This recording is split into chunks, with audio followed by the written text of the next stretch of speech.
जय हिंद दोस्तों, कैसे हैं आप लोग और कैसी चल रही है आपकी स्टडी। दोस्तों आज की इस वीडियो में क्लास 12 फिजिक्स के पूरे बुक में से 10 ऐसे क्वेश्चन मैं आपको बताने वाला हूं जो हर साल आपके बोर्ड एग्जाम में पूछा जाता है। आप किसी भी साल का पेपर उठा के देख लीजिए, उस पेपर में अधिकांश क्वेश्चन इन्हीं 10 क्वेश्चन में से आपको मिलने वाला है। दोस्तों वीडियो को पूरा देखिएगा और इन क्वेश्चनों को नोटबुक में नोट करके अच्छे से तैयार कर लीजिएगा। तो चलिए इन क्वेश्चनों को हम लोग देख लेते हैं।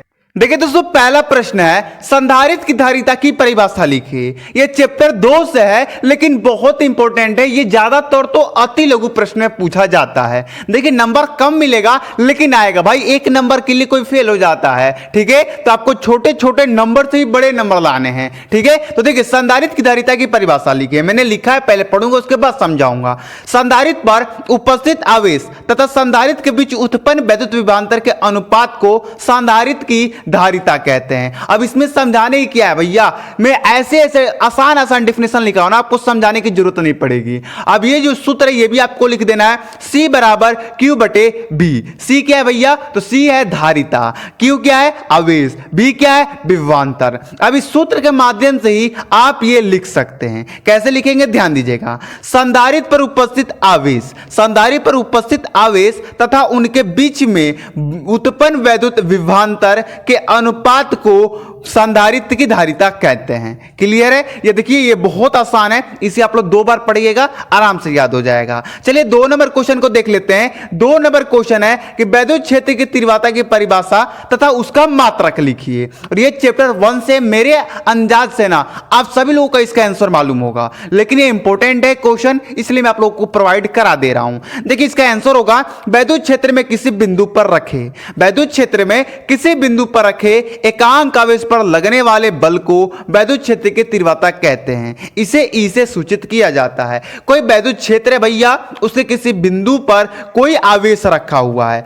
अब उस आवेश पर क्या हो रहा है कि बल लग रहा है, तो जो बल लग रहा है उसी को हम वैद्युत क्षेत्र की तीव्रता कहते हैं, ठीक है। इसका सूत्र आप लिख लीजिएगा, E बराबर F बटे एप्सिलॉन नॉट। F क्या भैया, तो F जो बल लग रहा है वो है, Q नॉट क्या है, जो एकांक आवेश है वो है, ठीक है। इसका मात्रक बोला लिखने के लिए तो लिख दीजिएगा। मात्रक आप इस सूत्र से भी बना सकते हैं। बल का मात्रक क्या होता है, न्यूटन, प्रति का प्रति, और यहां पर आपका आवेश का मात्रक क्या होता है, कूलाम, तो यहां पर न्यूटन प्रति कूलाम हो जाएगा, ठीक है। चलिए तीसरा क्वेश्चन आपके सामने है। तीसरा क्वेश्चन है कि वैद्युत दीर्घों की अक्षीय रेखा पर वैद्युत विभव का सूत्र लिखिए। बहुत इंपॉर्टेंट क्वेश्चन, इसे आपको बिल्कुल भी स्किप नहीं करना, छोड़ने की गलती आपको नहीं करना है। तो देखिए इसका राइट ऑप्शन क्या हो जाएगा, B बराबर 1/4 पाई एप्सिलॉन P बटे R स्क्वायर। मेरे अंदाज से ये तो आपको मालूम ही होना चाहिए क्योंकि बहुत आसान क्वेश्चन है, और आसान क्वेश्चन तो आपको मालूम ही होगा। 1 मिनट, थोड़ी सी लाइट इधर उधर हो रही है तो इसको मैं सही कर लेता हूं, 1 मिनट रुक जाइए,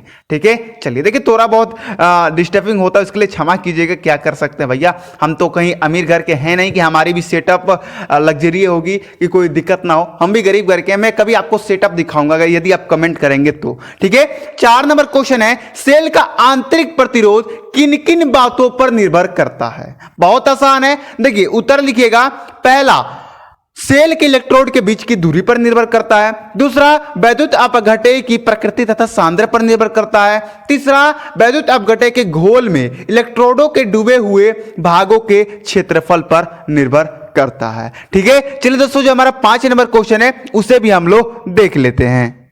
5 नंबर क्वेश्चन है किरचॉफ का धारा नियम है। आंसर लिखना है, सिंपल सा क्वेश्चन है लेकिन बहुत इंपॉर्टेंट है। किसी दृष्टि धारा वैद्युत परिपथ की किसी संधि पर मिलने वाला समस्त धाराओं का बीजगणितीय योग्य शून्य होता है, और इसे ही किरचॉफ का धारा नियम या किरचॉफ का प्रथम नियम भी कहते हैं, ठीक है। यह कह रहा है कि अगर कोई परिपथ है, उसके किसी बिंदु पर अगर कोई धारा मिल रही है या उस धारा से मिलते हुए धारा जा रही है तो उनका जो योग होता है वो 0 होता है। क्लियर है मेरे भाई। चलिए 6 नंबर देख लीजिए, म्यू नॉट एप्सिलॉन नॉट का विमीय सूत्र लिखिए। तो इसका आप विमीय सूत्र लिख दीजिएगा, L के पावर -2 और टी स्क्वायर। ठीक है, चलिए 7 नंबर क्वेश्चन है कि किन्हीं दो प्रतिचिमुक्त वाले पदार्थ के नाम लिखिए। तो आप एक लिखिएगा बिस्मथ और दूसरा एंटीमनी। ठीक है, चलिए 8 नंबर प्रश्न है कि स्वप्रेरण गुणांक से आप क्या समझते हैं। स्वप्रेरण गुणांक से आप क्या समझते हैं यह आपको बताना है। तो आंसर आपके सामने है कि किसी कुंडली के स्वप्रेरण गुणांक का मान उस प्रेरित विद्युत वाहक बल के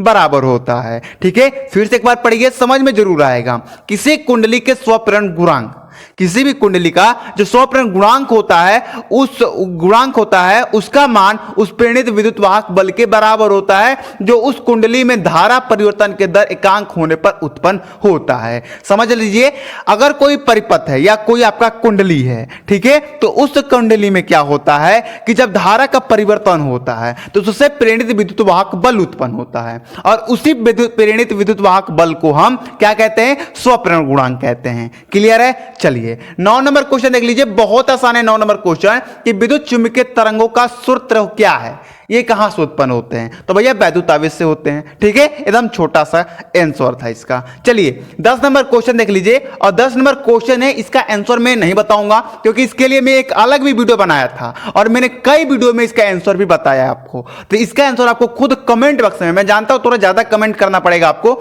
ज्यादा टाइपिंग करना पड़ेगा, उससे कोई दिक्कत नहीं, आपको ये पूरा याद हो जाएगा, इसलिए मैं आपसे कह रहा हूं। 10 नंबर क्वेश्चन है कूलाम के नियम को समझाइए। तो आप कूलाम के नियम को लिखकर उसका सूत्र लिखकर आप कमेंट कर दीजिएगा, मैं आपका रिप्लाई और आपको भैया मैं क्या कहूं ये जरूर कीजिएगा, जिससे आपको याद भी हो जाएगा, एक बार रिवीजन भी हो जाएगा। ठीक है, चलिए दोस्तों आज के वीडियो आपको कैसा लगा कमेंट करके जरूर बताइएगा, और वीडियो को अंत तक देखने के लिए आपको बहुत बहुत धन्यवाद। मिलते हैं अगली वीडियो में, जाने की इजाजत दीजिए। जय हिंद, जय भारत।